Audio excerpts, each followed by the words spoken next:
সুপ্রিয় দর্শক শ্রোতা, বাংলাদেশ টেলিভিশন চট্টগ্রামের আজকের প্রথম ভোট অনুষ্ঠানে সবাইকে স্বাগত জানাচ্ছি।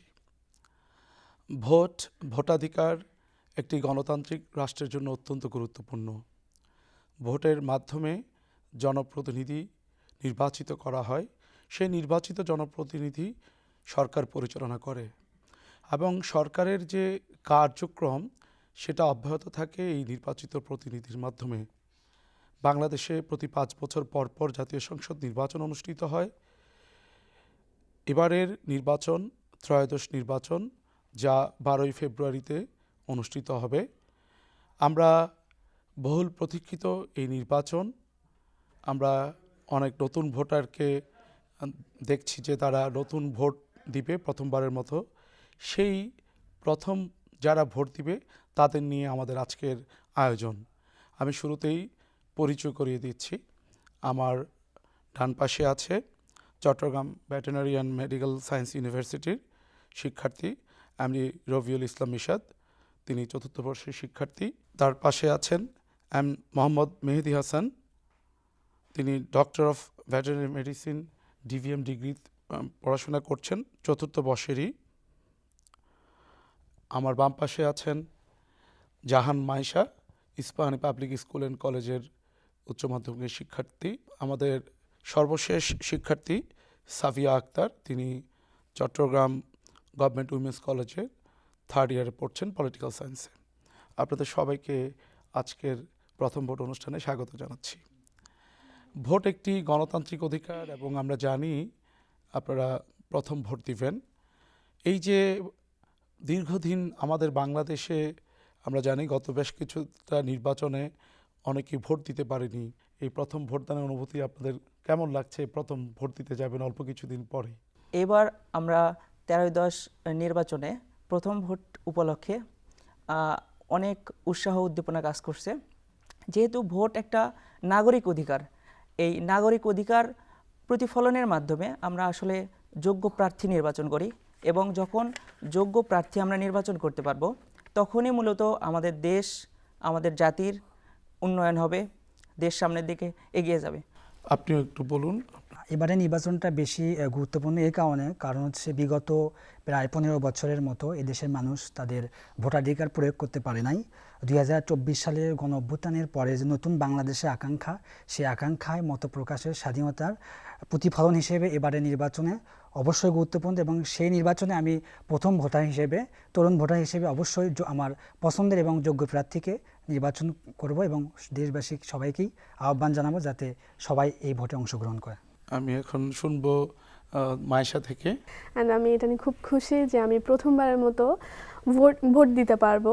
অ্যান্ড হচ্ছে যে আমি খুব লাকি মনে করি যে আমি 24শে গণ অভ্যুত্থানের পরেই হচ্ছে যে ভোটটা দিতে পারবো। আমি যে গত 15 বছর যে ফ্যাসিস্ট সরকার ছিল সেটার টাইমে অনেকে ভোট দিতে পারে নাই, বাট আমাকে এই সিচুয়েশনটা ফেস করতে হবে না। আমি একটা নতুন বাংলাদেশ হচ্ছে যে দেখার আমার সুযোগ হয়েছে। আমি এটা একটা আনন্দের বিষয়। জি সাফিহা, একদম সব মিলিয়ে একদম নতুন একটা অভিজ্ঞতার সম্মুখীন হতে যাচ্ছে, একটা নতুন বলা যায় একটা নতুন অ্যাচিভমেন্ট, একটা নতুন ভোটার হওয়া যে অনুভূতিটা, এটা সত্যি খুবই আনন্দের এবং আমাদের জন্য অনেক বেশি উৎসাহ এবং উদ্দীপনার বিষয়।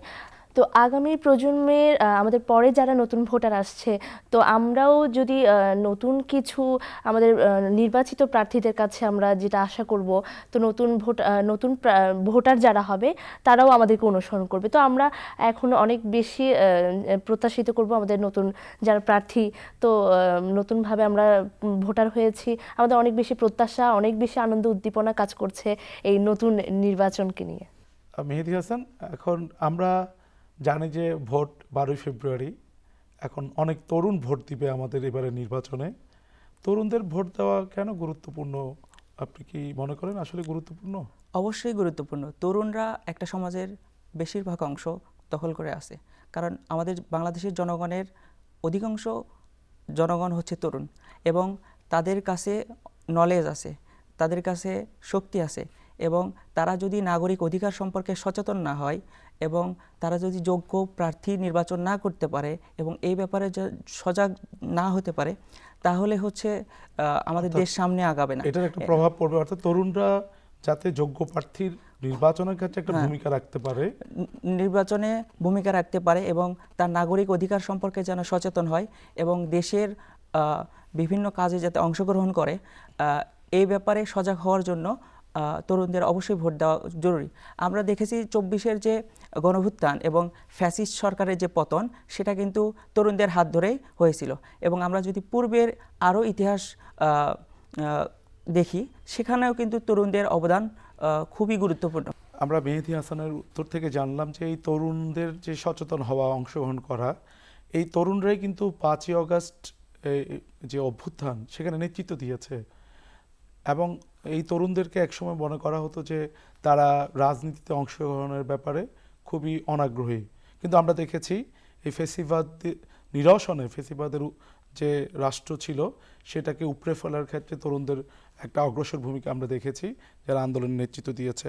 এখন আপনি কি মনে করেন যে তরুণদের রাজনীতিতে অংশগ্রহণ বাড়ানো উচিত আরও? হ্যাঁ, অবশ্যই তরুণদের রাজনীতিতে অংশগ্রহণ বাড়ানো উচিত। তো রাজনীতি সবসময় যে অ্যাক্টিভলি কাজ করতে হবে এমন না, সবাইকেই রাজনীতি সচেতন থাকতে হবে। তো প্রথমে সবাইকে রাজনীতি সচেতন থাকতে হবে, এরপরে যাদের আগ্রহ আছে রাজনীতিতে সরাসরি সক্রিয়ভাবে অংশগ্রহণ তারা করবে। শুধুমাত্র একটা দেশে তরুণরা শুধু রাজনীতিতে একটা নেতা হবে, এর মাধ্যমে যে দেশ আগাবে এমন কিন্তু না। তরুণরা তাদের বিভিন্ন সেক্টরে বিভিন্ন কাজের মাধ্যমে তারা কিন্তু দেশকে এগিয়ে নিতে পারে।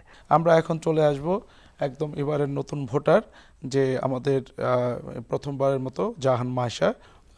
এই যে ভোটে দাঁড়াবে, তাকে যদি নির্বাচিত জনপ্রতিনিধিকে প্রশ্ন করার সুযোগ পান, তো আপনি কি প্রশ্ন করবেন? আপনি তাকে প্রশ্ন করার সুযোগ পান? প্রথমত আমি তাকে প্রশ্ন করব যে আমাদের, যেহেতু আমি একজন স্টুডেন্ট, আমাদের শিক্ষা ব্যবস্থা বিগত 4-5 বছরে খুব এলোমেলো হয়ে গিয়েছিল, সেটা উনি ঠিক করতে পারবে কিনা, বা হচ্ছে যে সেটার জন্য পদক্ষেপ নেবে কিনা। বিকজ একটা দেশে হচ্ছে তরুণদের জন্য শিক্ষাটা খুবই গুরুত্বপূর্ণ। তাই আমি চাই ওনাকে প্রশ্ন করব যে আমাদের শিক্ষা ব্যবস্থাটাকে আরও উন্নয়ন করা যাবে কিনা। তারপর আমি তাকে বলতে চাই বিভিন্ন ধরনের মানে অপ্রয়োজনীয় সিস্টেমগুলো যেভাবে মানে ঢুকানো হয়েছে, আরো গুণগত মান আরো যাতে হতে পারে সেই বিষয়ে প্রশ্ন করা। হ্যাঁ, সেই বিষয়ে প্রশ্ন করা। তারপর আমি জিজ্ঞেস করতে চাই চিকিৎসা ব্যবস্থা। আমরা দেখছি ঢাকা, চিটাগং, দেশের বিভিন্ন অঞ্চলে হচ্ছে যে সব দুর্ঘটনাগুলো হয় রোগীদের সাথে, সেগুলো যাতে আর না হয়, মানে সে তার এরিয়াতে ব্যবস্থা নেবেন কিনা। তারপর আমি চাই যে দুর্নীতিটা হচ্ছে যে মুক্ত হোক সকল জায়গা থেকে, শিক্ষা ব্যবস্থা হোক, চিকিৎসা ব্যবস্থা হোক, সব জায়গা থেকে যাতে দুর্নীতি জিনিসটা মানে কমিয়ে নিয়ে আসতে পারে বা মুক্ত করে দিতে পারে, এই জিনিসটা তারা পদক্ষেপ নেবেন কিনা, আমি এই প্রশ্নটি করতে চাই। এবার আমরা সাফিয়ার কাছে আসব। সাফিয়া রাজনীতি বিজ্ঞানের ছাত্রী। এখন আমরা মায়েশা যে কথা বললো, আপনি কি মনে করেন যে একজন ভালো জনপ্রতিনিধির কি কি গুণাবলী থাকা উচিত বলে মনে করেন? আসলে একজন জনপ্রতিনিধি হিসেবে যদি বলতে চাই, গুণাবলীর আগে আমি একটা বিষয় বলতে চাই, সেটা হলো আমি তার কাছে যদি আমার কোনো প্রশ্ন করার সুযোগ থাকে, আমি শুরুতেই আমাদের যে সিস্টেমগুলোর একটা পরিবর্তন, যেটা মায়েশা বলেছে, যে আমাদের বিশেষ করে জাতীয় বিশ্ববিদ্যালয়ের ক্ষেত্রে আমি এটা বলতে চাই, যেহেতু আমি সেটা আন্ডারে পড়ছি।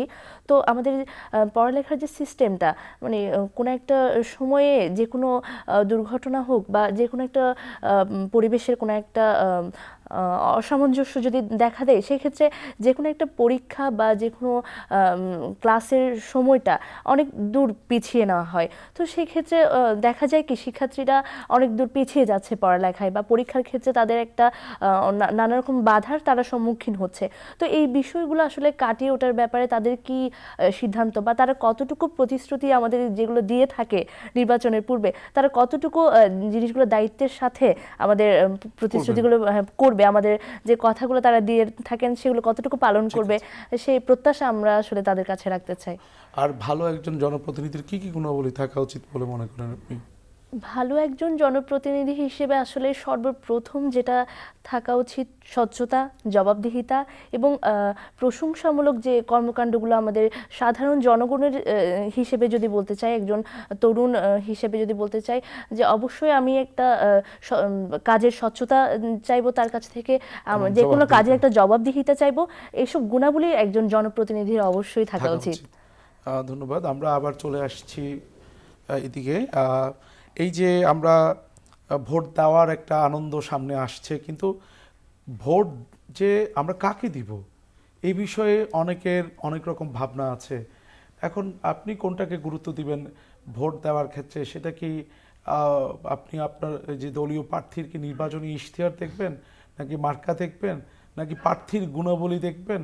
অর্থাৎ আপনি সিদ্ধান্ত নেওয়ার ক্ষেত্রে আপনার কোনটাকে আপনি গুরুত্ব দিবেন বেশি? একটা বিষয় যে বাংলাদেশে মানে এই যে আপনি যেটা বললেন যে প্রার্থী, মার্কা বা ব্যক্তি হিসাবে নানা রকম মানে সিস্টেম চালু আছে, কিন্তু আমার ব্যক্তিগত মতামত যে একজন দলকে প্রায়োরিটি দেওয়ার থেকে ব্যক্তি হিসেবে কেমন এবং সে সমাজ এবং দেশের কতটুকু উন্নয়ন করতে পারবে এবং কতটুকু যোগ্য এবং দেশ পরিচালনায় সে কতটুকু ভূমিকা রাখতে পারবে, এই বিষয়গুলো আমরা দেখতে পারি।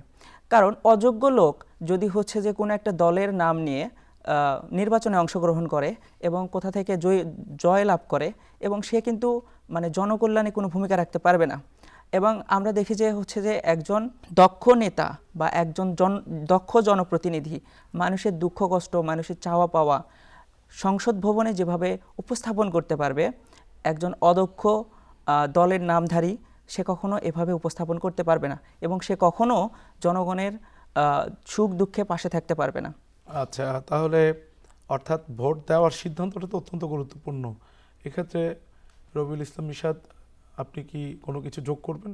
আমার নির্বাচনী যে আসনটা আছে যেখানকার আমি ভোটার, অবশ্যই আমি প্রথমে ওই যে ব্যক্তিটা বা প্রার্থী আছে তাকে আমি প্রথমে চুজ করবো যে সে আসলে ভালো প্রার্থী কিনা, দেন আমি তার দলকে দেখব।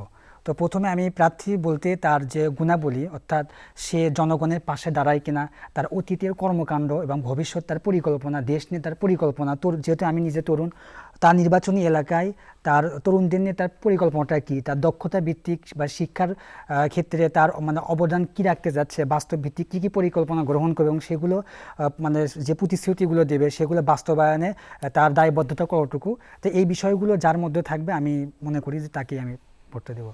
সাফিয়ার কাছে আসবে। এই যে দেখা যায় যে সোশ্যাল মিডিয়ার একটা প্রভাব দেখি আমরা বিভিন্নভাবে, ভালো তথ্য আছে, অপতথ্য আছে, মিস ইনফরমেশন, ডিসইনফরমেশন। এই ক্ষেত্রে কোনো প্রার্থীর ক্ষেত্রে আপনি যখন প্রার্থী নির্ধারণ করার ক্ষেত্রে সোশ্যাল মিডিয়ার ভূমিকাটা আসলে কি মনে করেন আপনি? ওইটা কি আসলে গুরুত্বপূর্ণ সোশ্যাল মিডিয়া? হ্যাঁ, আসলে এই সোশ্যাল মিডিয়ার গুরুত্বপূর্ণ বলতে আমরা এখন বর্তমান তরুণ সমাজ অনেক বেশি সোশ্যাল মিডিয়ার উপর ডিপেন্ডেন্ট। তো সেই ক্ষেত্রে আমাদের অর্থাৎ সোশ্যাল মিডিয়া কি আপনার সিদ্ধান্তের ক্ষেত্রে প্রভাব ফেলবে কিনা? অর্থাৎ সেটা কি সেই তথ্যটা কি সঠিক, বা যদি ভুল হয় সেটা কি আপনি পার্থক্য করতে পারবেন কিনা? হ্যাঁ, সোশ্যাল মিডিয়াতে অনেক বা রকম আপনি কিভাবে দেখেন এই প্রার্থীদের যে এই যে বিভিন্ন রকম প্রচার এবং অপপ্রচার, সেক্ষেত্রে আসলে তরুণরা কিভাবে সিদ্ধান্ত নিবে ভোট প্রদানের ক্ষেত্রে? হ্যাঁ, আমাদের সোশ্যাল মিডিয়াতে আমরা সকলেই জানি এখন নানা রকমের ভুল তথ্য, বিশেষ করে সঠিক তথ্য থেকে ভুল তথ্য অনেক বেশি ছড়ানো হয়। তো সেই ক্ষেত্রে আমাদের তরুণ সমাজের উচিত পুরোপুরি কোনোভাবে সোশ্যাল মিডিয়ার উপর ডিপেন্ড না হয়ে সত্যতা, যে আমাদের কোনো একটা নিউজ আমরা দেখেছি সেটা সত্যতা আমরা যাচাই করব। আমরা আমাদের টিভি দেখতে পারি, আমরা সংবাদ দেখতে পারি যেখানে আমরা সঠিক তথ্য পেয়ে থাকি। তো সেগুলোর উপর নির্ভর করে সঠিক তথ্য যাচাই করে আমাদের সিদ্ধান্ত নেওয়া উচিত। যে আসলে এই যে রাজনীতিতে যে ভোটাধিকার প্রদান, এখন এটা তো অত্যন্ত গুরুত্বপূর্ণ বিষয়। তো আপনারা তো সবাই শিক্ষা প্রতিষ্ঠান, স্কুল, কলেজ গণ্ডি পেরিয়ে বিশ্ববিদ্যালয়ে পড়ছেন, উনি কলেজ থেকে পাশ করেছেন, বিশ্ববিদ্যালয় ভর্তি হবেন। শিক্ষা প্রতিষ্ঠান কি এটা কোনো ভূমিকা রাখতে পারে রাজনৈতিক সচেতনতা বাড়াতে, যাতে মানুষ তার যে দায়িত্ববোধ, ভোটের যে গুরুত্ব, সেটা কি শিক্ষা প্রতিষ্ঠান কি এটা কি করতে পারে সেক্ষেত্রে সচেতনতা বাড়াতে? মেহেদী হাসান। দেখেন, একটা শিশু মানে তার হাতে করি হয় আপনার শিক্ষা প্রতিষ্ঠানের মাধ্যমে, এবং সেখানে সে অনেক গুণাবলী অর্জন করে। তো আমাদের বাংলাদেশে যে শিক্ষা পদ্ধতি, সেখানে স্কুল, কলেজ এবং তারপর বিশ্ববিদ্যালয়, এই তিনটা এডুকেশনাল ইনস্টিটিউটের মাধ্যমে একটা শিক্ষার্থী বা একটা শিশু গড়ে ওঠে। তো আপনি যদি উন্নত দেশের দিকে তাকান, ফিনল্যান্ড, কানাডা, এদের কিন্তু সিভিক্স এডুকেশন বাধ্যতামূলক। এটার কারণ কি? কারণ তারা নাগরিক অধিকার সম্পর্কে জানবে, এই জন্যই তাদের সিভিক্স এডুকেশনটা বাধ্যতামূলক করা হয়েছে। তো আমরা যদি স্কুলের বাচ্চাদেরকে যদি বিভিন্ন একাডেমিক্যালি যে পাঠ্য বই দেওয়া হয়, সেই পাঠ্য বইয়ে যদি নাগরিক অধিকার, তারপর হচ্ছে সংসদ, বাংলাদেশের নির্বাচন পদ্ধতি, তারপর নারী ও শিশু অধিকার, তারপর সংবিধান, এই বিষয়গুলো তাদেরকে যদি শিখাইতে পারি, তাহলে আমার মনে হয় হচ্ছে তারা অনেক ভালোভাবে গড়ে উঠবে। এর পাশাপাশি আমরা ডিবেটিং সোসাইটি করতে পারি, কলেজগুলোতে ছাত্র সংসদ করতে পারি, ইউনিভার্সিটিগুলোতে ছাত্র সংসদ করতে পারি, বিভিন্ন পাবলিক স্পিকিংয়ের আয়োজন করতে পারি, যেখানে তারা রাজনৈতিক বিভিন্ন ইস্যু নিয়ে আলোচনা করার মাধ্যমে এবং বিশ্লেষণধর্মী চিন্তাভাবনার মাধ্যমে তারা রাজনীতি সম্পর্কে সচেতন হবে, গণতন্ত্রের সম্পর্কে সচেতন হবে। আমাদের বাংলাদেশের বিশ্ববিদ্যালয়গুলোতে দেখা যায় যে হচ্ছে বিভিন্ন দলের রাজনীতি হয়। এটা আমি একেবারে খারাপ বলবো না, আবার একেবারে ভালো বলবো না। এটার অবশ্যই ভালো একটা এফেক্ট আছে, এবং আমার মনে হয় এই রাজনীতিগুলো আসলে সীমাধর্মী হওয়া উচিত এবং সহিংসতার রাজনীতি নয়, বরং সহমর্মিতার রাজনীতি হওয়া উচিত। গঠনমূলক রাজনীতি হোক এবং ভিন্ন মতকে সম্মান প্রদর্শন করার যে বিষয়টা, এটা আমাদের বাংলাদেশে নাই বললেই চলে। কিন্তু এই বিষয়টা যদি আমরা শিখাইতে পারি, তাহলে কিন্তু আমাদের ভবিষ্যৎ প্রজন্ম সুন্দর একটা নাগরিক হিসেবে গড়ে উঠবে এবং রাজনীতি সচেতন, নাগরিক সচেতন, গণতন্ত্র সচেতন নাগরিক গড়ে উঠবে। খুব সুন্দর বলেছে মেহেদী হাসান। এই যে আমি রবিউল ইসলাম মিশাদের কাছে আসবো, যে এই যে সচেতনতা বাড়ানোর ক্ষেত্রে যে ভূমিকার কথা, এখন শিক্ষা প্রতিষ্ঠান কি আসলে বিশেষ করে নাগরিকের ভোটের ক্ষেত্রেও যেভাবে সচেতন করতে পারে, দায়িত্ব ও কর্তব্য সম্পর্কে সচেতন করতে পারে, তাতে হবে কি শুধু ভোট দেওয়া না, যে দায়িত্বগুলো আছে সে সম্পর্কেও কি করতে পারে, সচেতন হতে পারে। এক্ষেত্রে কি আপনি কি আপনার বিদ্যালয় পড়াকালীন কি এই ধরনের কোনো জ্ঞান বা স্কুল কলেজে বা বিশ্ববিদ্যালয়ে সে ধরনের শিক্ষা, আপনি তো ভেটেরিনারি ছাত্র, সেক্ষেত্রে কি আপনি সেই ধরনের প্রতিষ্ঠান থেকে কোনো রকম এই সাহায্য পেয়েছেন এই বিষয়ে জ্ঞান বাড়াতে? স্কুল কলেজে পেয়েছি, মানে ওখানে আমাদের একটা সাবজেক্ট ছিল, তো সেখানে হচ্ছে আমাদের বাংলাদেশের ভোটের ব্যবস্থা, সিস্টেম, নাগরিকের মানে ভোট দেওয়ার অধিকার, মত প্রকাশের অধিকার, নারীর অধিকার, শিশুদের নিয়ে কথা বলে, এগুলো ছিল। যেহেতু আমি ভেটেরিনারি স্টুডেন্ট, তো সুতরাং এটা একাডেমিক, এটা আমাদের একটা প্রফেশনাল সাবজেক্ট, তো সুতরাং এই ক্ষেত্রে আসলে মানে স্কুল কলেজে এটা আমরা মোটামুটি পেয়েছি। এখন আমরা আসবো সাভিয়ার কাছে। আচ্ছা সাভিয়া, আমরা যে এই যে জনপ্রতিনিধিদের যে দায়িত্ব কর্তব্য, সেগুলো আপনি তো রাজনীতি বিজ্ঞানের ছাত্র শিক্ষার্থী হিসেবে জানেন। এখন যে এই যে শিক্ষা প্রতিষ্ঠানের যে সচেতনতা বাড়ানোর বিষয়ে আলাপ করছে, এবং মেহেদী বলল যে একটা কনস্ট্রাকটিভ গঠনমূলকভাবে রাজনীতি সচেতন হওয়া, এটা অত্যন্ত গুরুত্বপূর্ণ। আপনার কি অভিজ্ঞতা একটু শুনি আমরা। আমার একটা চমৎকার অভিজ্ঞতা আছে এটা নিয়ে। সেটা হলো তখন যখন আমরা স্কুলে ছিলাম, তখন দেখা যেত প্রতি বছরই একটা ভোট হতো। একটা ক্লাসের স্টুডেন্ট 6 to 10 সকলকে নিয়ে একটা স্কুলে কেন্দ্রিক একটা ভোট হতো। তো ওইটা জিনিসটা আসলে অনেক বেশি মজার ছিল। তখন তো নির্বাচন সম্পর্কে কোনো ধারণা ছিল না, বা এই জিনিসটা তখন থেকে আসলে একটু একটু অনুভব করতে পারছি। ক্লাস প্রতিনিধি নির্বাচনের ক্লাস প্রতিনিধি থেকেও বড় হচ্ছে পুরো স্কুল কেন্দ্রিক, মানে যেমন প্রাতঃ শাখা, দিবা শাখা মিলে যে একটা নির্বাচন হতো স্কুল কেন্দ্রিক। তো এটা আসলে অনেক বেশি একটা মজার ছিল, অনেক বেশি এটা একটা আনন্দের ছিল, অংশগ্রহণমূলক ছিল। তো অর্থাৎ আপনি আপনার ক্লাস প্রতিনিধিকে নির্বাচন করছেন। হ্যাঁ, দ্যাটস এ গুড এক্সাম্পল। হ্যাঁ, নির্বাচন করছে এবং আমি নিজেও একজন প্রার্থী হিসেবে তখন দাঁড়িয়েছিলাম। যে বিষয়টা আসলে অনেক মজার ছিল, অনেক এক্সাইটেড ছিল আমাদের জন্য। তো আপনার অনুভূতি কি ছিল এই যে প্রার্থী হিসেবে আপনি আপনার যারা ভোটার, অর্থাৎ বন্ধু শিক্ষার্থীদের কাছ থেকে আপনি কিভাবে ভোট চেয়েছিলেন, মনে আছে? হ্যাঁ, আমার মনে পড়ে। সেটা হলো যে আমাদেরকে শিখিয়ে দেওয়া হতো, যখন যে নির্বাচনের পূর্বে কিছু রুলস থাকে, ওইগুলো আমাদেরকে শিখিয়ে দিয়েছিল। তো সেই অনুযায়ী আমরা কাজগুলো করেছিলাম, আচরণবিধিগুলো। ধন্যবাদ সাবিহা, ধন্যবাদ। আমরা অনুষ্ঠানের শেষ পর্যায়ে চলে আসছি। ভোট একটি গণতান্ত্রিক অধিকার, এবং এই যে 1971 সালের আমাদের যে মুক্তিযুদ্ধ, তার একটা অন্যতম লক্ষ্য ছিল রাজনৈতিক স্বাধীনতা, একটি গণতান্ত্রিক রাষ্ট্র বিনির্মাণ। এবং এই গণতান্ত্রিক রাষ্ট্র বিনির্মাণের পথে আজকে দীর্ঘ পথ পরিক্রমায় আমরা প্রায় ৫৫ বছর অতিক্রম করেছি এবং মাঝখানে নানানভাবে ভোট বিঘ্ন ঘটেছে, নানান রকম রাজনৈতিক যে হীন উদ্দেশ্য, ক্ষমতা ধরে রাখা, আঁকড়ে থাকার মানসিকতা, যেগুলো আমাদের এই বিভিন্ন ভোটারদেরকে ভোট দানে বিরত থাকতে বাধ্য করেছে। সুপ্রিয় দর্শক, এবার এই ভোটারদের নিয়ে আমরা আজকে যে আয়োজন করলাম তাদের অনুভূতি জানলাম এবং ভোটের যে অধিকার প্রয়োগের ক্ষেত্রে তাদের যে উৎসাহ উদ্দীপনা সেটা আমাদের আলোচনার মাধ্যমে প্রতিভাত হয়েছে।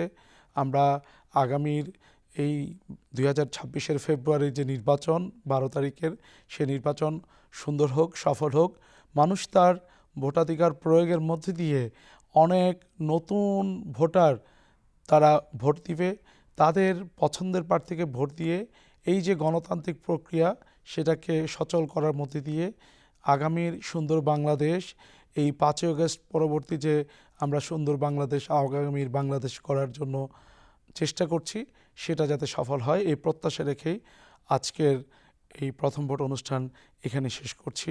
আল্লাহ হাফেজ।